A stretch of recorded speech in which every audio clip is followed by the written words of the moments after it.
Oi, pessoal, estamos super felizes de estar com vocês no Assunto na Mesa, o programa que debate as grandes transformações que as inovações trazem para a nossa comunidade, para a nossa vida, para o nosso dia a dia.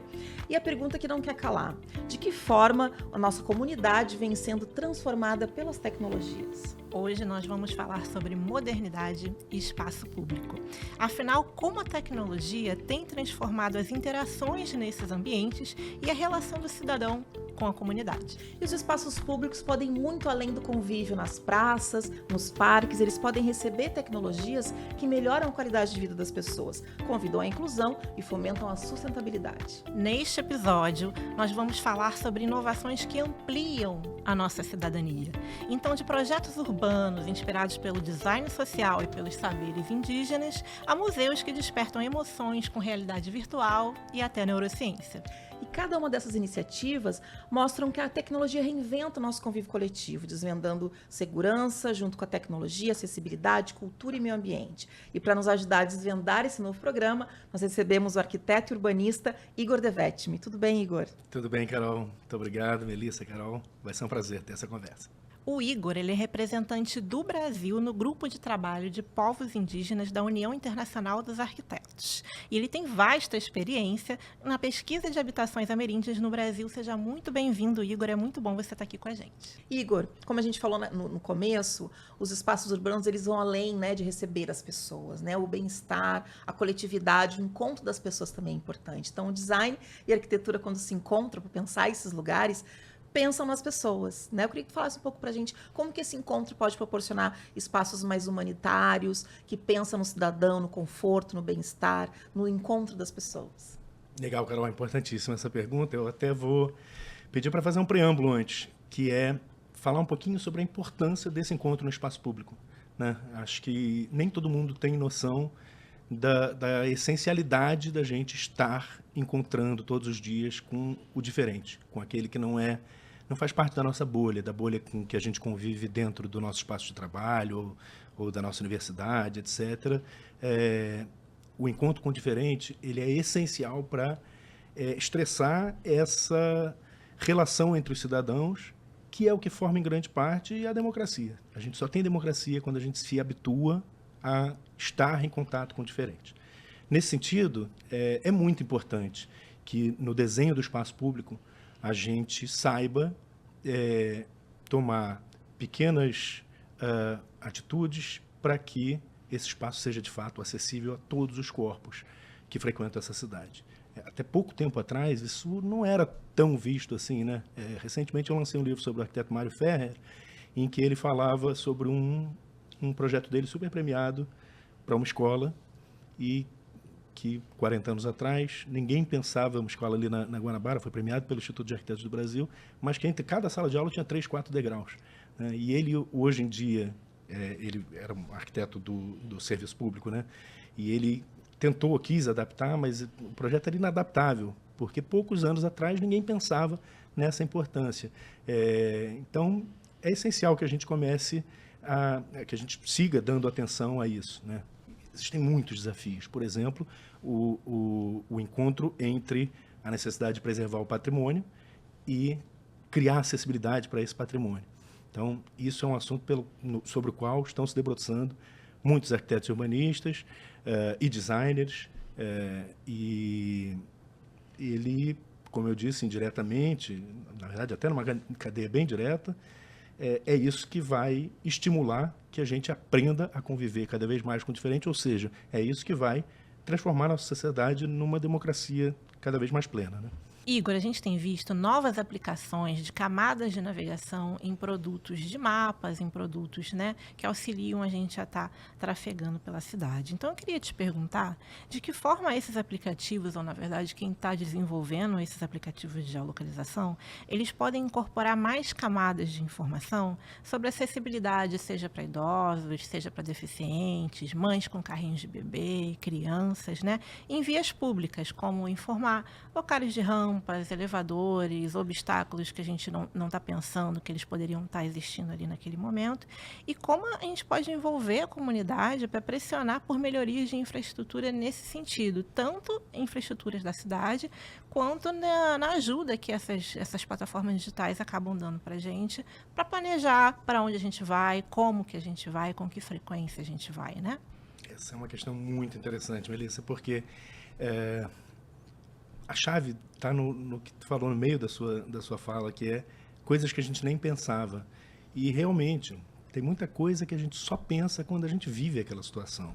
E tem um estágio atual do desenvolvimento tecnológico que é muito interessante, que é a pulverização desse desenvolvimento tecnológico. Hoje em dia, com o computador, com o celular na mão, você já consegue desenvolver programações, né? E quanto mais gente a gente conseguir incluir no desenvolvimento tecnológico, então nas universidades, nas pesquisas, etc., mais gente vai trazer visões diferentes e conhecimentos diferentes do que está errado, né? Do que a gente precisa resolver.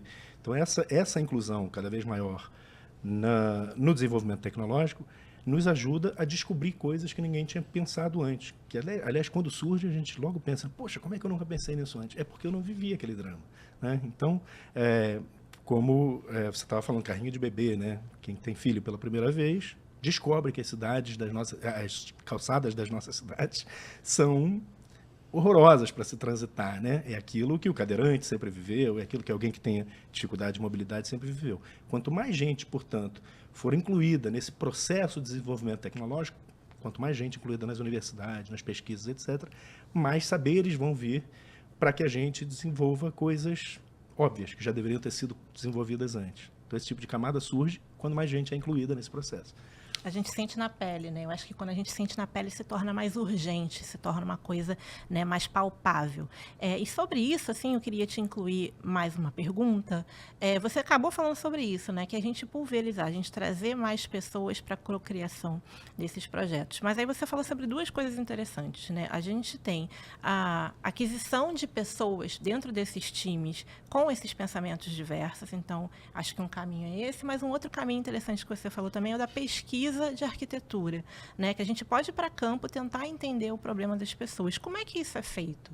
Criar junto com essas pessoas, né? A pessoa que tem esse lugar de fala, ela vai trazer algumas demandas e aí profissionais ou estudantes, né, ou pesquisadores de diferentes áreas vão ajudar a conectar esses saberes. Então, o estudante de arquitetura e urbanismo vai poder, a partir das premissas já estabelecidas, diagnosticar muito bem. Tem uma pesquisa que a gente faz na universidade que é sobre a qualidade das calçadas, justamente. Então, a gente estabelece 8 parâmetros e os estudantes vão a campo pesquisar se a largura está ideal, se o tamanho da edificação é proporcional ao tamanho da via, se a hierarquia das vias, se a qualidade da manutenção, tudo isso pode ser mensurável, pode ser transformado em dados. A gente vive nessa sociedade dos dados hoje, né? Exatamente. Então, quanto mais dado a gente tem posse, mais a gente vai poder desenvolver camadas específicas para que todos os públicos, todos os corpos sejam incluídos nesse desenvolvimento de, como você chamou, novas camadas adicionadas às tecnologias existentes, né? Esse processo de cocriação, ele envolve também, para além das questões técnicas, né? Para além dos conhecimentos técnicos, envolve o senso de comunidade, a ética, né? Aí vem um outro ponto que eu gosto muito de tratar, que é o afeto, né? A arquitetura e o design, pensar com afeto. Durante os meus processos de pesquisa, eu sou mestre em design, o meu processo de pesquisa, o design é design estratégico para inovação social, é meu campo de pesquisa. Eu fiz alguns projetos com o arquiteto Guto Requena, o Guto que tem projetos muito pensados para espaços públicos e pensados no afeto, né? De como aquela estrutura de arquitetura e como aquele projeto toca as pessoas no seu dia a dia, como a gente falou agora, né? A Mel trouxe muito bem das questões de acessibilidade, mas também do encontro, do encontro entre pessoas novas. E esse afeto, ele pode partir também da parte, na parte do projeto, do desenvolvimento. Eu queria que tu falasse um pouquinho sobre isso, pensando nesse afeto que vem do profissional, aliado às questões técnicas. Perfeito. O afeto é o que nos move, né? A memória afetiva, tudo que nos remete a experiências que a gente já viveu ou que a gente já viu alguma pessoa próxima viver. Então, é muito importante é isso, a gente saber tratar os dados. Os dados são uma coisa fria, mas que é uma coisa riquíssima, né? E nessa sociedade onde o próprio desenvolvimento tecnológico, como eu estava falando, é pulverizado, é muito importante que a gente saiba transformar esses dados frios em situações reais, conectá-los a situações reais, para que haja um desenvolvimento. Eu estava até falando agora sobre a importância da formação ampla que um estudante de arquitetura e urbanismo, um pesquisador de arquitetura e urbanismo tem, mas é claro que isso precisa conectar experiências de várias áreas. Então, e pensar com esse afeto já na academia, né? Claro, claro. Desde o início você já tem que saber que, por mais que a gente esteja lidando com tecnologia, a tecnologia ela está ali sempre para apoiar a vida humana, né? Então, a própria definição de arquitetura, ela fala sobre um espaço para abrigar as atividades humanas. Existe até uma expressão que arquitetos odeiam que seja usada, que é da arquitetura hostil. É quase uma contradição em si, o termo, já que a arquitetura é feita para abrigar, para acolher, e a gente vê nas cidades, especialmente nesse sistema em que a gente vive, capitalista, que a propriedade privada é quase um deus, e aí, dentro da propriedade privada, nasceu essa prática de você usar técnicas de arquitetura, mas para fazer o oposto do que a arquitetura faz, que é repelir as pessoas. Então, isso começa no espaço privado, com grades, com proteções, com cacos de vidro em algum lugar para ninguém sentar, e aos poucos isso vai migrando, inclusive, para o espaço público, que é uma tragédia, porque o espaço público a gente estava falando sobre a importância dele acolher e dele promover esse encontro entre os diferentes, né? Essencial para a própria democracia. Então, no momento que isso começa a ser usado no espaço público, por exemplo, debaixo de um viaduto, pedras, teve o padre lá de São Paulo, Júlio Lancelotti, que foi lá destruir com marretadas num ato muito simbólico. Esse ato simbólico, ele é importante para levar essa mensagem adiante, porque imagina, aquelas pedras estão ali para impedir que alguém que já não tem direito a nada, tem todos os seus direitos mais fundamentais negados, e no dia de chuva ele não pode sequer deitar debaixo do viaduto para não ficar molhado. Então, isso é uma coisa importantíssima. Lá no Instituto de Arquitetos do Brasil, durante o meu mandato na presidência, a gente teve um grupo de trabalho, inclusive, para falar desse tema, e que acabou gerando criação de leis em várias câmaras municipais e no Senado, uma discussão também sobre essa arquitetura hostil. Vou usar o nome que, aliás, não chegam a consenso nenhum, mas falam técnicas de arquitetura, mas ainda fala de arquitetura, design hostil, que ficam querendo empurrar para os designers, mas enfim. Não tragam para o design. É uma contradição em si o termo, mas é uma realidade que existe na cidade. Igor, sobre isso, sobre essas interferências arquitetônicas que a gente faz em projetos que já existem na cidade ou que ainda virão a ser construídos, né? Como é que a gente pode equilibrar esses ganhos em segurança, em eficiência, com a proteção da privacidade da própria cidadania das pessoas nesses ambientes? Certamente, esse é um dos pontos sobre os quais a gente precisa se debruçar com mais intensidade para prever, porque muitas vezes uma tecnologia pode estar funcionando muito bem nesse momento, mas uma mudança no zeitgeist da sociedade, que traga uma mudança política muito forte. A gente vive numa era de extremismos. Quando chega um extremista ao poder, aquele conjunto de dados pode se transformar num sério ataque à própria democracia. Então, a gente precisa se debruçar muito sobre papéis de regulação, sobre o que fazer com todos esses dados, que são importantíssimos. O próprio Rio de Janeiro já foi, poucos anos atrás, indicado como a cidade mais inteligente do mundo, por causa de sistemas de transformação de trânsito na hora do rush, etc. Né? E a gente tem um centro operacional no Rio de Janeiro espetacular e que traz muitos benefícios. Eu não sei se as pessoas não percebem muito, mas de um tempo para cá, os desastres naturais, climáticos, essa nova realidade climática, né, que não dá nem para ser chamado mais de desastre, é a realidade que a gente vive. Não sei se vocês, por exemplo, já perceberam que de poucos anos para cá, quando começou a se criar sistemas de alerta por celular, alto-falante, nas comunidades mais carentes, onde tem maior risco de deslizamento e tal, diminuiu muito o número de vítimas. O número de vítimas reduziu drasticamente, embora os eventos climáticos sejam cada vez mais fortes. Tecnologias simples, né? Podemos dizer que não é algo muito complexo. É isso. Mais próximo das pessoas, né? E tem a ver com essa conexão, com essa distribuição de informação cada vez mais eficiente, que está ali na palma da sua mão, né? E até temos que ter cuidado na hora de falar sobre isso, porque a gente parte da premissa que todo mundo tem um celular no bolso, né? Mas não é necessariamente assim. Isso também é um outro risco da tecnologia, que é aumentar ainda mais essas desigualdades quando você não tem um acesso pleno, completo de toda a sociedade a essas tecnologias. Então, esse é o outro grande gargalo. A gente garantir que, se são tecnologias que vão nos ajudar a, em última instância, nos manter vivos, essas tecnologias precisam estar distribuídas por toda a sociedade também. Bom, o papo tá ótimo. A gente volta, a gente tem que fazer uma pequena pausa, mas daqui a pouco a gente volta para continuar falando de modernidade e espaço público aqui no Assunto na Mesa. Volta com a gente daqui a pouco.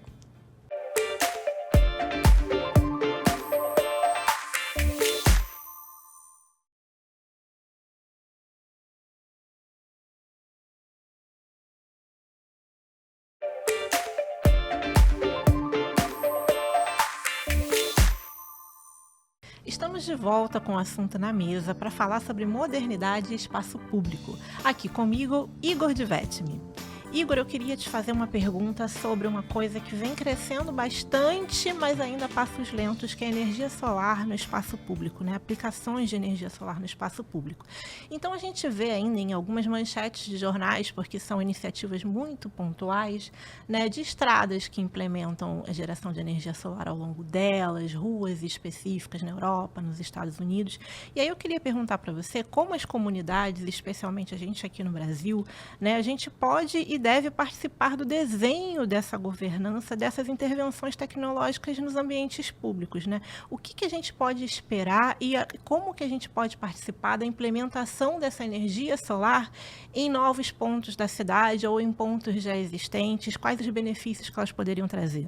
Melissa, essa pergunta é muito interessante porque ela abre muitas subquestões aqui, né?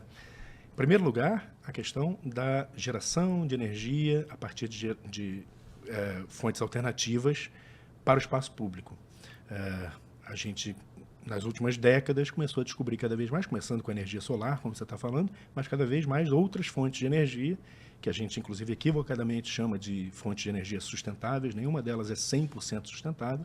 O conhecimento de sustentabilidade ainda é muito equivocado. É muito raso e está muito na boca de todo mundo. Então, muitas vezes a gente usa de maneira equivocada. Mas, de qualquer forma, elas são mais sustentáveis, né? Embora muita gente até não aceite muito essa coisa de ser mais ou menos sustentável. Ou é sustentável ou não é. Um pouco melhor do que o que a gente tem. Exato. O importante é que são fontes de energia renováveis. Isso já é uma questão muito sustentável. Embora, claro, você vai precisar minerar, arrancar metal a forceps de dentro da terra para poder construir um painel solar, ou uma bateria de um carro elétrico, ou um moinho de vento, ou enfim. Mas, de qualquer forma, essa era uma das vertentes que a questão ia abrir. Mas, de qualquer forma, existe uma discussão grande sobre como a gente gerar energia a partir dessas novas fontes no espaço público e para o espaço público, né? Durante um tempo, especialmente quando surgiu a energia eólica, muito se discutiu, mais em outros países do que aqui, mas sobre o tal do not in my backyard, não no meu quintal, né? Uma hélice de energia eólica, fora a parte da mineração para construir, de resto ela é muito sustentável, uma energia renovável que está ali presente sempre, né? Enfim, intermitente, mas vai estar presente. Mas ela faz um barulho enorme. Tem um impacto ambiental. Tem um impacto ambiental, tem uma ave que pode ser decepada, pode morrer, etc. Enfim. Agora, de qualquer forma, acaba que isso vai ser implantado no lugar de quem tem menos voz. Então, é muito importante que a comunidade possa criar condições para discutir essa implantação também. Os quilombos sofrem muito no Brasil, né? Essa apropriação do espaço para ações de tecnologia, de renovação, de, enfim, ocupação daquele território. Todas as comunidades que têm menos voz, os quilombos, as comunidades indígenas, acabam não sendo ouvidas. Isso é uma reivindicação já histórica desses grupos. Sim. E, na hora de criar qualquer hidrelétrica, a gente vai ter enormes populações, sua cidade, sua vida sendo inundada. Inclusive, para muitas dessas populações, o espaço é muito diferente do que a nossa sociedade ocidental lida, né? Na verdade, o espaço é muito sagrado, a terra é sagrada para as populações. Então, um deslocamento dessas populações, ele é terrível. Tu comentaste muito bem, né, sobre dar voz e ouvir a voz, né, desses grupos no Brasil, principalmente, que geralmente são as pessoas vitimadas com a retirada dos seus espaços. Aí vem uma outra questão, a gente falou do não conhecimento da sustentabilidade, né, enfim. E tem um outro ponto que eu queria que tu comentasse para a gente, como inserir esses saberes, né? Porque se a gente pensa em sustentabilidade, em olhar para a terra, quem são os povos que desde o começo nos ensinam essa relação com a terra, senão os povos originários, né? Quem estava aqui antes, né, de tudo ser dominado, né? Os povos indígenas e as pessoas pretas que foram sequestradas de África, né? Então, como não ouvir essas pessoas nessa construção de tecnologia, da arquitetura, do próprio design, né? Então, como tu acredita que essa escuta precisa acontecer durante todo o processo de criação? A gente tem no Brasil uma oportunidade muito especial. Naquele momento, 500 e tantos anos atrás, em que chegam aqui os europeus e a gente tem um encontro espetacular entre 3 civilizações que se desenvolveram de maneira completamente autônoma, coisa que hoje é impossível com essa globalização, e que ali tem um potencial explosivo, né? Essa coisa que eu estou falando desde o início da diversidade, né? Da importância da diversidade de soluções que vai gerando, é um saber que vai se acumulando. Mas, infelizmente, naquele ponto em que a gente chegou, a tecnologia europeia, que era muito boa em conquistar, em dominar a natureza, era uma tecnologia bélica maravilhosa, né? Muito, muito avançada, de alguma forma fez com que esse povo europeu que chegou aqui entendesse que tinha o direito de subjugar essas outras 2 culturas riquíssimas que estavam chegando ali com muitos saberes, tecnologias sociais, tecnologias ambientais desenvolvidas ao longo de muitos anos de maneira muito mais interessante, inclusive, do que lá na Europa, onde se fazia cidades de pedra, cidades que deixavam cicatrizes depois que aquela civilização já foi embora, já nem existe mais, as cicatrizes continuavam ali na terra. E tanto os povos trazidos de África, escravizados, sequestrados, como tu bem colocaste, quanto os povos originários dessa terra tinham soluções avançadíssimas. Com maior respeito à terra? Mais do que respeito. Vem do respeito, claro, mas é com uma harmonia tão grande que os povos que aqui haviam, eles viviam numa comunhão, numa sinergia que os próprios europeus não conseguiam enxergar.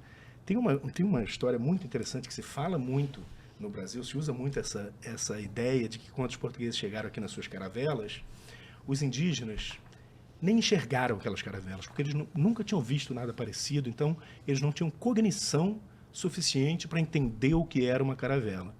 Isso é usado o tempo inteiro. Outro dia, na CPI do MTST, um professor lá da Universidade de Brasília, ex-reitor da Universidade de Brasília, maravilhoso, professor José Geraldo, conversando com uma congressista negacionista, ele virou para ela e falou, olha, contou essa história e falou, olha, simplesmente você não tem cognição, você faz um recorte da realidade, que é o que você compreende, que não é o que eu estou falando, eu estou falando outra coisa.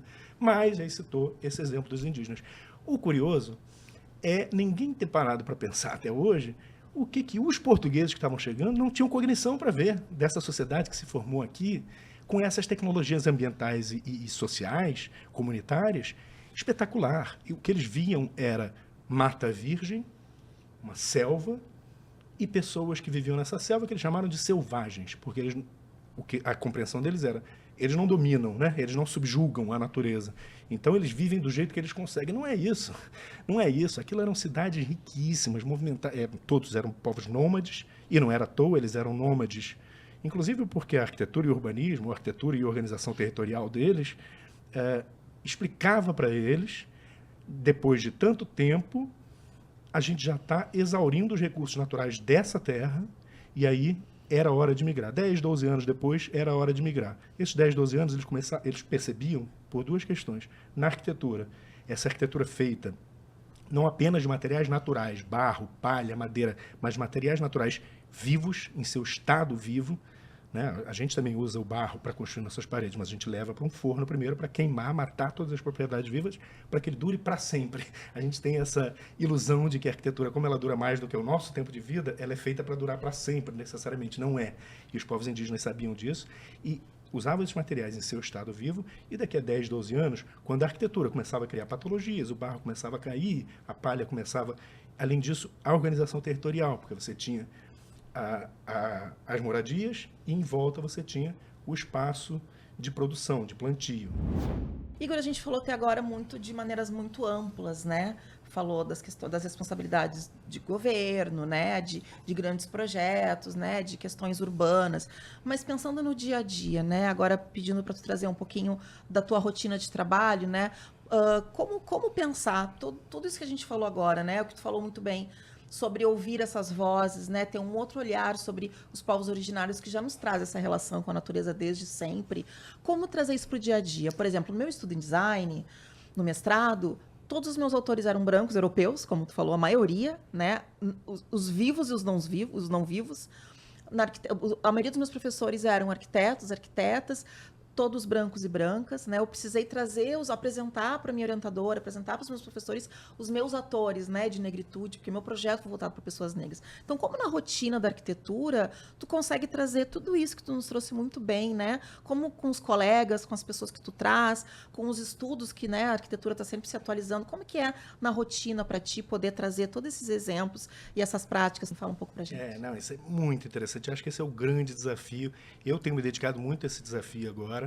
Lá no escritório, Carioca Arquitetos Associados, a gente tem feito cada vez mais trazido não só os saberes indígenas, a gente traz, por exemplo, esse barro que eu estou falando para vocês, que ele vivo tem uma outra função, né? Ele controla, por exemplo, a umidade. Olha que dispositivo tecnológico maravilhoso, que não precisa de nenhum termostato para controlar a umidade dentro de casa. Né? E a umidade é uma luta na casa de muita gente. De muita gente, aqui no Rio de Janeiro. O nosso clima é tropical, quente e úmido. Então, a gente precisa, mais do que tudo, ventilar e sombrear. Né? Sombrear para não ficar tão quente, ventilar para não ficar tão úmido. Mas a parede de barro que com a qual os indígenas construíam, ela já absorve a umidade quando está muito úmido, portanto a casa fica mais sequinha, ou libera a umidade quando está muito seco, e portanto a casa fica... Né? Isso é só um dos exemplos. A palha que eles usam também, né? Num clima tropical, quente e úmido. As chuvas torrenciais não entram naquela camada de uns 10 centímetros de palha, mas o ar sai. Quando o ar sai, ele gera uma zona de baixa pressão embaixo e puxa o vento frio. O ar quente sobe, sai pela palha. Então, tem diversas tecnologias. A gente não costuma chamar de tecnologia, né? Porque é de baixa tecnologia, como a gente chama, mas são tecnologias que são essenciais de serem usadas. Então, como eu estava falando, no momento em que essas vozes são incorporadas e a gente começa a entender que essas lições sempre tiveram aí e a gente sempre ignorou, tapou os olhos para elas, todos nós vamos ganhar. Imagina, tem tanta tecnologia espetacular que está sendo usada há milhares de anos e que a gente tem negado nessa dita sociedade ocidental hoje em dia, que a gente tem muito o que crescer. Então, é isso, estar abertos não é para incluir os outros para que eles também sejam beneficiados, é para um benefício completo, pleno de toda a sociedade. É uma pena que um papo bom tem que acabar em algum momento, né, Melissa? Pois é. Igor, muito obrigado, o papo foi ótimo. Obrigado a vocês, meninas, foi uma delícia. Estamos sempre aí. Bom, que as histórias que a gente trouxe aqui, nesse papo ótimo com o Igor, possam inspirar quem está na academia, quem está prospectando uma profissão na área do design, quem já está no mercado do design da arquitetura, e que a gente possa, então, projetar futuros mais inovadores e mais inclusivos, né, Melissa? É isso aí, Carol. Quem curtiu, não perca os próximos episódios do Assunto na Mesa, aqui no canal Futura e também no Globoplay. Até a próxima. Tchau, galera.